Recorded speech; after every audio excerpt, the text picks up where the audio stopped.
Hello, Skate World.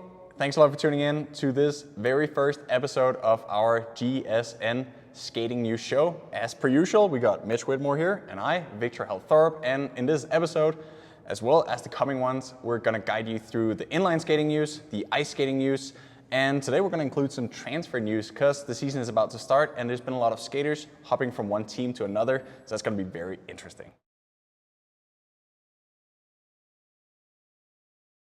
This show, this segment actually, is going to be just more of us talking about what's happening in the world. We're going to try to do it week by week. It might be a little harder during World Cups, but we'll see if we can keep up with it.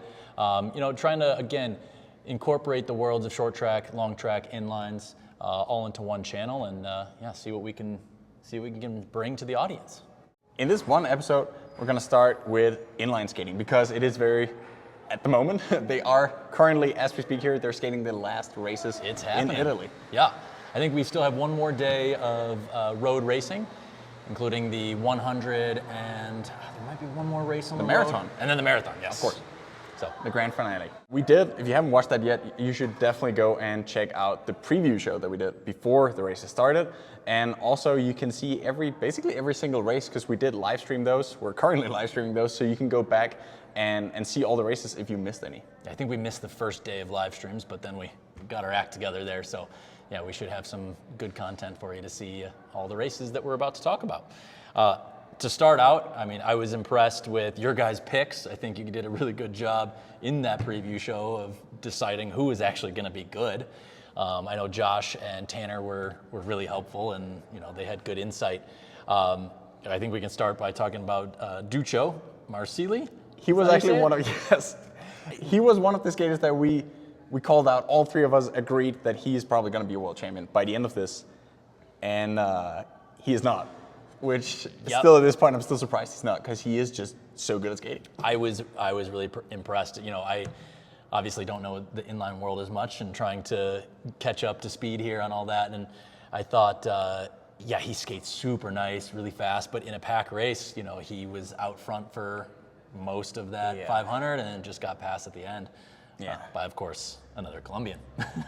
There was a lot of those Colombians passing by the end of it. No, he has all of it. It's his home track, or home country at least. Yeah. He has the perfect shape for that track. He's light, he's snappy, tight turns, slippery track. It should be ideal for him, but I think the racing strategy was just a little off every time. Yeah. I mean, it was like he almost went for just the time trial and hoped to drop him instead of playing a little smarter. But tough with the Colombians. They know how to race, and they're awfully fast. And we called out when we chatted last time in the previous show, we said that we think the Colombians are going to be good in the sprints. We didn't talk that much about them for the distance races. We were mostly focused on the French that were killing it at Europeans, and then Bart, because Bart, Yeah. And we did forget about... We got to talk about the new J Mantia, spelled a little different. But I just think that's so funny that there's a new J Mantia in town. And he is awfully good. I know in the, maybe we shouldn't give away today's results, but he was a pretty strong skater in the points race today. And I know he did really well on the track too. So winning both distance races on the track is impressive, especially when you have a Bart Swings in shape for it. Yeah. Wow, and Bart had a good team. The French had a good team. He basically soloed that thing to victory, 2 for 2. And we should also talk about Bart Swings. He took 4 years off of Worlds, is that correct? Yeah, I think so, To focus mostly on ice. He was busy winning the Olympics. It's like that thing that's over there on the ice side. But, pretty incredibly won the 1,000. And I for sure counted him out thinking he was gone. Like he had a 10-meter gap to whatever, 5th place in front of him. And then he somehow... In a lap and a half. Comes up with the win. What is that? 25 seconds from 5th or 6th to world champion. Yeah. Can't remember last time I saw that. Just an incredible result there. And I also wanted to note, just like a skater that I thought was pretty impressive, was this Italian junior girl, Presti. She was mixing it up with the Colombians, and I thought she was just about to pass on the final straightaway there in the 1-lap race, and just couldn't get it done. But some of those very serious inline skating fans out there that have been in the game for quite some time, or following at least skating, that name, Presti, rings a bell. She is the daughter of the Presti that is, I believe, is on our top 10 list of the best inline skaters. Oh, don't give it away. Ever? Don't give it away. But you can find out, you if you can watch that show. She had some speed, and yeah, I thought she was going to come up with the win that night, but just barely got nipped out. The Colombians are good. Just after the track races, they had 12 golds, and in second with 1 gold was France. So I mean, it is a good. They're good at skating down there. They're pretty good at skating. Should we move on to the next topic here? Well, bye Colombia. Let's look at ice skating and catch the rest of the races. We'll try to stream the marathon and the hundreds tomorrow as well, or maybe the day after tomorrow. Jordan Stolz. We're talking about some transfer news. Jordan Stolz skating with Zaanlander. That is probably the biggest headline here. Currently, I don't think that's up for discussion. The best skater in the world right now. Yeah. Switched teams. Yeah, did something that I don't believe anybody has ever done before. Eric Heiden didn't have a world single distance championships, but the first man to win 3 individual distances at the same world championships. Pretty, it's just mind-blowing performance. As a junior. And now obviously is getting kind of picked up everywhere he goes. So one of the big Dutch teams over there taking him. And what do you think about the coaching staff? I mean, first off, that transfer makes sense. The Dutch are good at skating. They have, a different budget within the sport. So that part makes sense that he transfers to what we consider either marathon team or completely long distance. I think it's pretty unheard of when you're the 500-meter world champion. It's kind of a similar situation. Heather was 500,000, 1,500 skater. She dabbled with some longer stuff, the mass start, but kind of a similar situation. She went over there, and I think for a couple years she did well in the mid distances still, but then it seems like over the course of the quad she started to fade a bit in the 500 and 1,000. So we'll see how it turns out for him, and it's gonna be interesting with Gillert's current opinions or previous opinions on the Americans. If you know the coach of this Dutch team, Team Zaanlander, he has been known to not be the biggest fan of the great possibly Americans. That's us. You come every 4 years, you come to Olympic Stadium and you want to fight the rest of the world, then you know your place. USA! USA! Stick that in your dike and plug it. There's also been some rumors about Jordan aiming for more of an all-around focus here. Yeah, I believe that's out in the media already, but I think possibly World All-Arounds is on the docket, and I think personally that's a great move. He's young. He's got plenty of time to shift back down towards the sprints, and I think he could do it. I think Patrick Roast is going to be a really tough one. An insane head start leading into the 500. You'd think maybe into the 10K he could have 30, 40 second lead, which could be the difference maker. Who knows? I think it'd be a really fun competition. I think it's going to be the first time we've seen something that polarizing of a distance. I know Denny Morrison did World All-Arounds at one point. And like how far ahead could he get, and then see if he can make it to the 10K. But Jordan, if he really works on that 10K, he might have a chance to pull it off.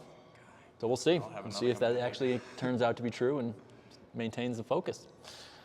If we're staying in the Netherlands, there is we'll call it a Japanese team, or Asian team at least, based in the Netherlands, coached by Johan de Witt, the previous coach for Japan. Yeah. He wanted to move back home to the Netherlands, where his family is, where he's from. And when he told Miho that he's been very successful coaching, she came along. Yeah. And somehow that has turned into a pro team now. Yeah, and she still maintained a pretty awesome performance, great level last year. He's a super respected coach around the world. And it seems like they've put together for this Team Gold an amazing team of skaters, and kind of a hodgepodge though. You've got Yuma Murakami, who's a pure 500 skater, and then you've got Miho, you've got Zaanlander, right, and then now you've got Ning from China. It's just kind of a so you basically mixed have bag.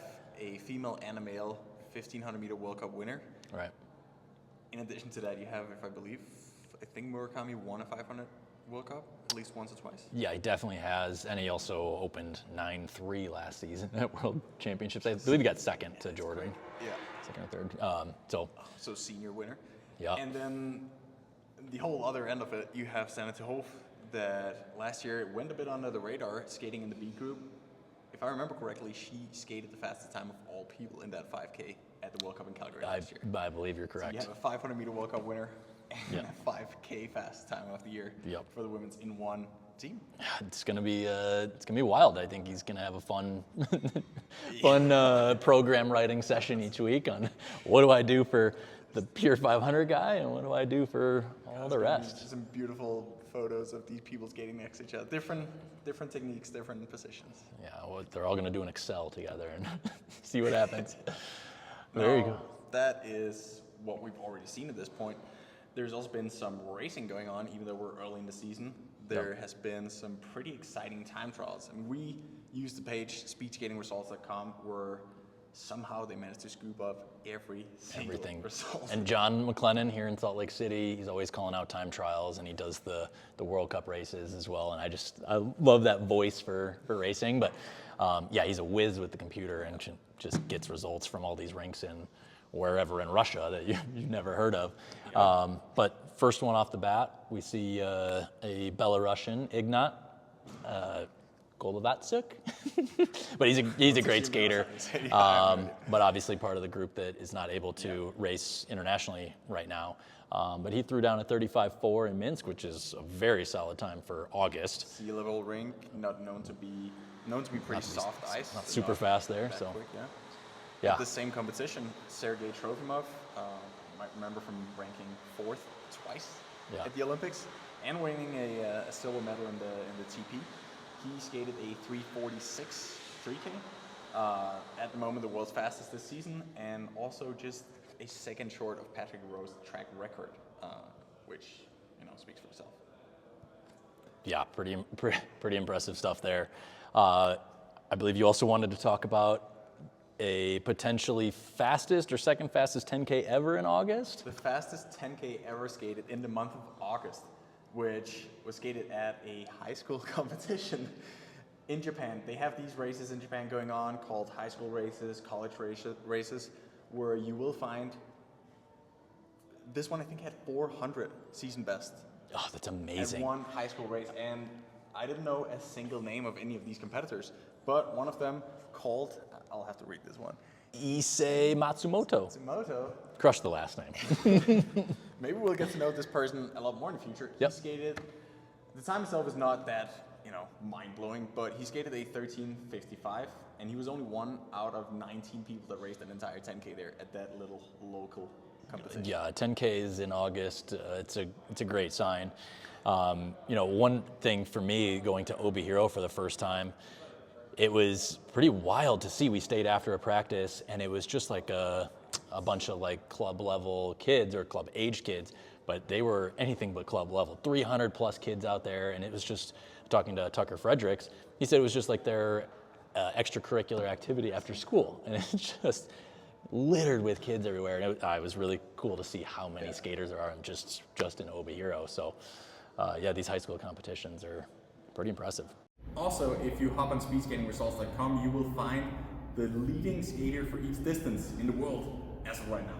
And one of them is one of our own favorites, our former skater, Waylon Tai, call him Willie. He's leading in the 1,000 meter.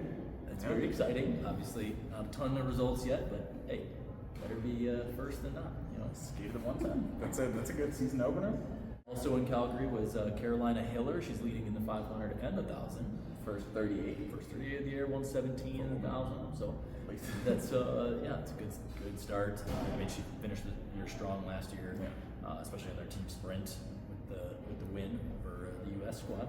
But it was good skating there, and some good results to start off the season. And there will be a lot more results in the very near future. We got here in Salt Lake City.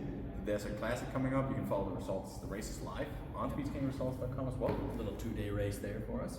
Then in Insel over in Europe, we got some Italian trials. We got the German trials in the coming month. And then we also have short track season just around the corner.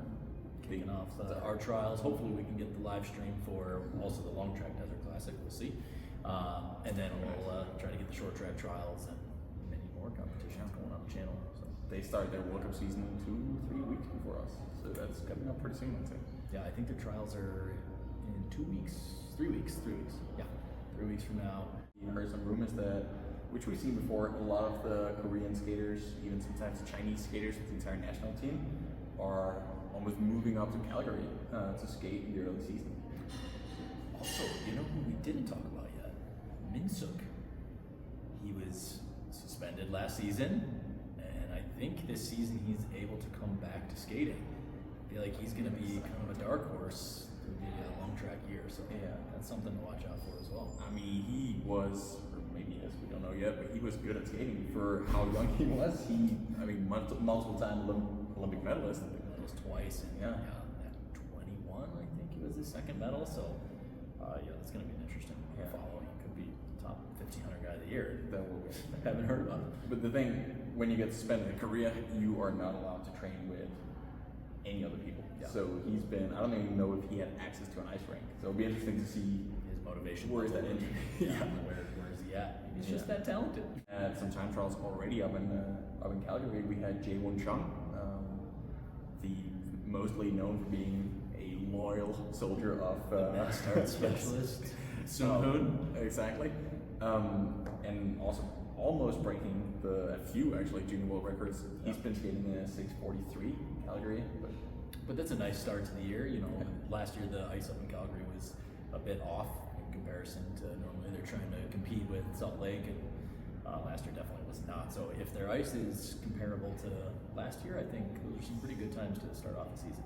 we will find out actually if what rink is the fastest in the world, because we do have a main event, a World Cup in Salt Lake City, and then just a little bit later, so we assume all skaters are going to be in shape for World Cups and World Champs. There's the World Championships in Calgary, so Yeah, we also have 4 continents in January, the weekend before the World Cup. So a nice string of events there to see kind of which places are actually faster. let's see who's the best in Bone Drive out there. Paul in Milwaukee, I'm just going to say it right off the bat. He makes the best ice. Let's just get that out of the way now. The best fans also. And Shane's pretty good. Yes, we love Shane. If there's anything you would want us to talk about next time, topics or just very specific things, specific skaters, specific results. I mean, there's a lot of skating going on. We can't find it. We can cover everything, but we can't find all of it. So let us know. Yeah, and anything else around the speed skating world, we would love to see. If anybody's making some cool things or has some new, Some underground results. ventures that they're trying to go for. Underground TTs, of course. We're definitely going to get into that in the World Cup season. Maybe I'll be taking some sneaky time. So, some exciting stuff coming up. But we'd love to hear from you guys as to what we should talk about on the show as we go forward. That's what we're here for. Thanks for tuning in. Make sure you subscribe down below. Leave a comment. Catch you next time. How about now? That's better. That is so much better.